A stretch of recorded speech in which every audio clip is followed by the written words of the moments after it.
Olá, pessoal! Nosso estudo agora é do capítulo 2 do livro de Lucas. Como sempre, vamos orar? Pai Celestial, nós nos colocamos diante da Tua presença preciosa. Pedimos, Pai, que o Senhor ilumine através do Espírito Santo o nosso entendimento, que abra o nosso coração para a Tua palavra, que aquilo que for ministrado não venha de nós, mas venha do Senhor. Reconhecemos a nossa submissão ao Senhor, a nossa dependência do Senhor e reconhecemos que é o Senhor quem nos conduz ao caminho correto. Desde já nós te agradecemos por tudo que o Senhor tem nos ensinado e rendemos glórias ao Senhor, em nome do nosso Senhor Jesus. Amém. Então, Lucas capítulo 2, a versão que eu estou usando é a NVT, Nova Versão Transformadora.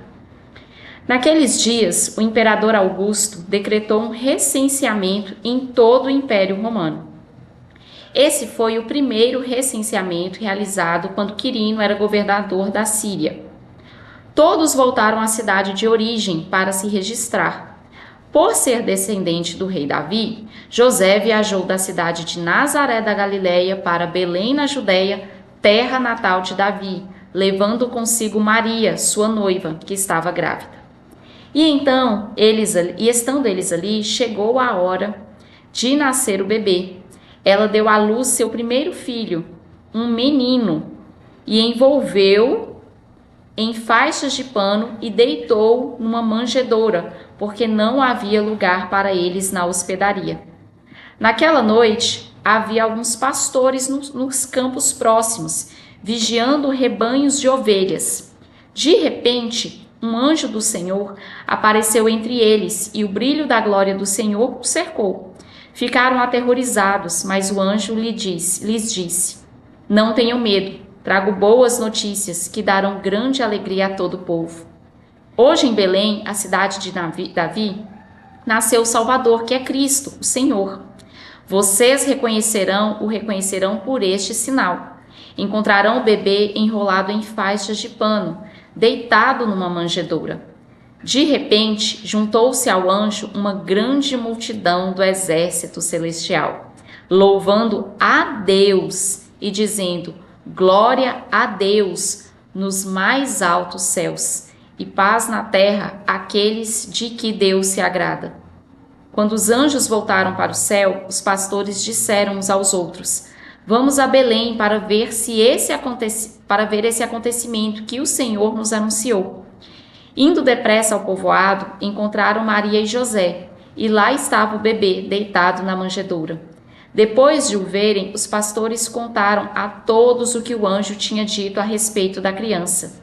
E todos que ouviam a história dos pastores ficavam admirados. Maria, porém, guardava todas essas coisas no coração e refletia sobre elas. Os pastores voltaram, glorificando e louvando a Deus por tudo o que tinham visto e ouvido. Tudo aconteceu como o anjo lhes havia anunciado.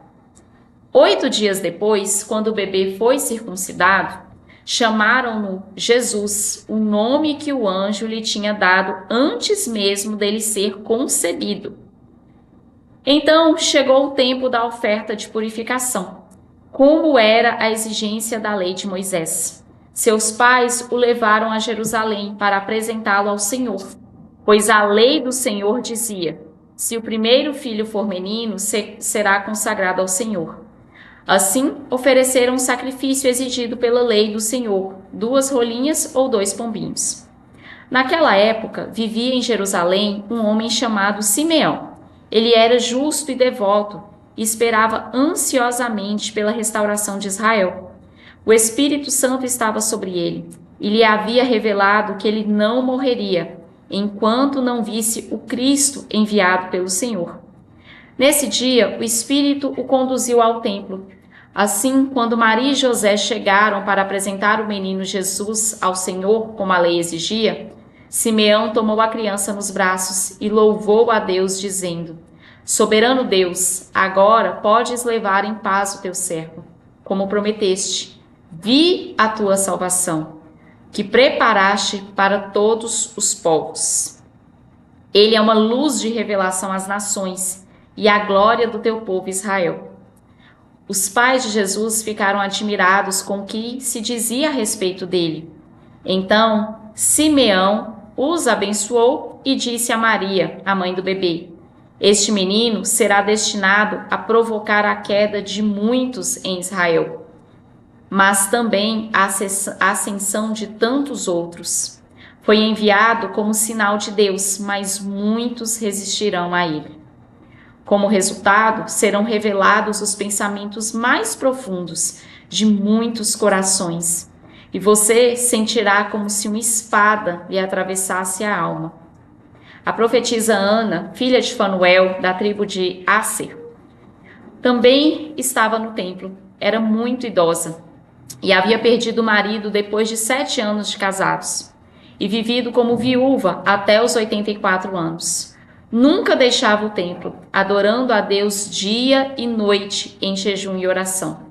Chegou ali, naquele momento, e começou a louvar a Deus. Falava a respeito da criança a todos que esperavam a redenção de Jerusalém. Após cumprirem todas as exigências da lei do Senhor, os pais de Jesus voltaram para casa em Nazaré, na Galileia. Ali o menino foi crescendo, saudável e forte. Era cheio de sabedoria e o favor de Deus estava sobre ele. Todos os anos, os pais de Jesus iam a Jerusalém para a festa da Páscoa. Quando Jesus completou 12 anos, foram à festa, como de costume. Terminada a celebração, partiram de volta para Nazaré, mas Jesus ficou para trás em Jerusalém, sem que seus pais notassem sua falta. Pensaram que ele estivesse entre os demais viajantes, mas depois de caminharem um dia inteiro, começaram a procurá-lo entre os parentes e amigos. Como não o encontraram, voltaram a Jerusalém para procurá-lo. Por fim, depois de 3 dias, acharam Jesus no templo, sentado entre os mestres da lei, ouvindo-os e fazendo perguntas. Todos que o ouviam se admiraram de seu entendimento e de suas respostas. Quando viram, seus pais ficaram perplexos. Sua mãe lhe disse: Filho, por que você fez isso conosco? Seu pai e eu estávamos aflitos procurando você por toda parte. Mas por que me procuravam? Perguntou ele. Não sabiam que eu devia estar na casa de meu pai? Não entenderam, porém, o que ele quis dizer. Então, voltou com os pais para Nazaré e lhes era obediente. Sua mãe guardava todas essas coisas no coração. Jesus crescia em sabedoria, em estatura e no favor de Deus e das pessoas. Então, pessoal, esse capítulo nos traz alguns fatos históricos, mas muito importantes, para mostrar que Jesus de fato era o Messias e o cumprimento do Antigo Testamento. Primeiro, vem a questão do recenseamento, que é contar as pessoas. Naquela época, a região de Israel estava sob o domínio do Império Romano. Por isso que quando o imperador Augusto mandou que as pessoas fossem contadas, todos tinham que ir à cidade de origem, inclusive o povo de Israel. E aí Jesus viaja com Maria e chega o tempo de Maria ter o menino. E eles não encontram um lugar adequado, tem o menino em uma hospedaria, né? E o menino fica deitado numa manjedoura, como nós já sabemos, né? Todos os filmes retratam isso. Os anjos, mais uma vez, trazem a notícia. Não existia rede social na época para divulgar que Jesus havia nascido. Os anjos falam para os pastores próximos da região que havia nascido o Salvador, que é Cristo, o Senhor. Onde ele havia nascido? Em Belém. E por que ele tinha que nascer em Belém? Porque isso estava profetizado lá no Antigo Testamento. Então, Jesus estava em uma cidade, ele tinha que ir para Belém para nascer. Então, por isso que esse recenseamento também era importante, era um plano de Deus para que se cumprisse o que estava profetizado desde o Antigo Testamento. Porque senão Jesus teria nascido em um lugar diferente, né, do que Deus tinha orientado. E aí, os anjos, mais uma vez, no versículo 14, eles dizem que que a glória pertence a quem? A Deus.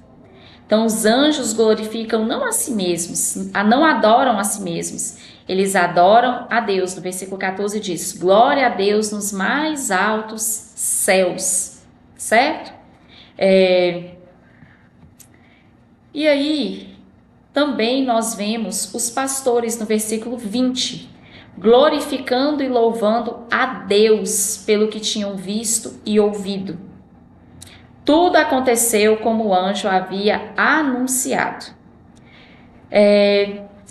No versículo 21, nós vemos que Jesus é apresentado no templo, né, para fazer aos 8 dias de vida, assim como João Batista. Jesus também foi circuncidado. Isso era uma regra do Antigo Testamento. Isso já não se aplica mais, nós vamos ver no Novo Testamento isso. E aí eles dão o nome de Jesus. Por que esse nome? Esse nome é dado porque ele mostra a missão de Jesus. A missão de Jesus, que é o que significa o nome, é salvar, Salvador. Claro, gente, Jesus, ele nasceu em Israel, ele é judeu. Pela carne, né, ele é judeu, e lá não se falava português. Esse é uma tradução para o latim. O nome no hebraico, na língua original, é Yeshua. E, ao traduzir para o latim, ficou Jesus. Mas o significado é o mesmo, que é salvação, Salvador, aquele que vem salvar, que é a missão de Jesus, entende? E aí, ao longo de toda a Bíblia, né, vai falando também sobre os nomes. E aí, assim, nós não devemos ter superstição com nomes, tá? Mas é importante, antes de você colocar o nome num filho, você verificar aquilo que esse nome significa. Porque tem muitos nomes que têm um significado muito ruim, sabe? Então, assim, não é olhar, gente, numerologia, astrologia, não é isso. Isso não tem respaldo bíblico. Mas você olhar o significado do nome, a origem desse nome, é importante porque ao longo da Bíblia, vocês vão vendo que Deus muda o nome. Abrão virou Abraão, Sarai virou Sara. Deus vai mudando o nome das pessoas, definindo nomes, porque esses nomes, eles indicavam profeticamente, né, o destino daquelas pessoas, o objetivo daquelas pessoas na Terra. Então, é importante por causa disso, tá? Não é superstição, não, tá? Então, assim, não é envolver com superstição. E aí nós vemos a profecia de Simeão e de Ana, duas pessoas que estavam aguardando a vinda do Messias. E eles veem com os olhos deles um bebê. Mas esse bebê, Deus revela para eles, através do Espírito Santo, que ele salvaria o povo. Ele era o Salvador. E aí, ao longo de todo esse capítulo, nós vemos que por várias vezes fala que acontecia alguma coisa com Jesus e Maria guardava isso no coração, que ela ia meditando sobre as coisas que eram faladas acerca de Jesus. E por que que isso acontecia? Porque ela não sabia, ela não entendeu a princípio que Jesus era o Messias. Ela não entendeu logo o que significava toda aquela profecia. Ela sabia sim que Jesus tinha uma missão, que Jesus era um milagre, que Deus tinha um propósito, mas ela não entendia exatamente aquele propósito. Por isso que várias vezes ao longo do capítulo vai sendo falado que ela ia guardando as coisas no coração e meditando, refletindo sobre aquelas coisas, para entender o que significava aquilo. E aí no versículo 35, o final dele, Simeão fala para Maria: você sentirá como se uma espada lhe atravessasse a alma, que já estava mostrando para ela que ela ia sofrer por causa desse filho, né? Porque Jesus ia ser morto, né? O objetivo dele era vir cumprir um propósito. Então Simeão já anuncia isso quando Jesus ainda era bebê. E aí vai mostrar, né, que vai ter a celebração da Páscoa, assim como os pais de Jesus saíram de Nazaré para ir para Belém, para cumprir a profecia. Agora eles vão, mais para frente, quando Jesus já está maior, eles vão para Jerusalém, para a festa, que era uma festa anual da Páscoa, que celebrava a libertação do povo de Israel da escravidão no Egito. E aí, terminada a festa, eles voltam para a cidade deles, que é Nazaré. Mas Jesus ficou para trás. Tati, como é que eles esqueceram o filho? Gente, naquela época não se viajava um casal, se viajava uma grande comitiva de pessoas. Então, por isso que fala que tinha vários familiares, amigos, e a criança ficava lá no meio. Todo mundo olhava e a criança entendia que ela tinha que ir com a família. Só que Jesus fica para trás. E aí, depois de um dia inteiro de caminhada, eles procuram Jesus, não encontram, voltam para Jerusalém para caçar Jesus. 3 dias procurando Jesus, eles encontram Jesus onde? Sentado entre os mestres da lei, ouvindo e fazendo perguntas, e todos admirados como que uma criança entendia e tinha aquelas respostas. E aí o que Jesus diz no versículo 49? Por que me procuram? Perguntou ele. Não sabiam que eu devia estar na casa de meu pai? Jesus já sabia quem era. Jesus sabia a missão dele e sabia quem era o pai dele, que é o Deus Todo-Poderoso. Entende? E aí no versículo 50 e 51 reforça aquilo que eu já falei. Depois vocês releiam esse capítulo que vocês vão perceber que realmente é assim. Fala o quê? Que os pais, Maria e José, não entenderam o que Jesus quis dizer. Eles não entendiam que Jesus era o Messias. E aí diz que sua mãe guardava todas essas coisas no coração. Por causa disso. Entende, pessoal? Ela tinha uma noção do que Jesus, né? Que Jesus tinha uma missão, uma grande missão. Mas eles estavam até então, né, acostumados a ter profetas. Ninguém esperava que ele seria realmente o Messias. Entendem? E aí, pessoal, por hoje é isso. Nos vemos no capítulo 3 do livro de Lucas. Um beijo para vocês e até lá!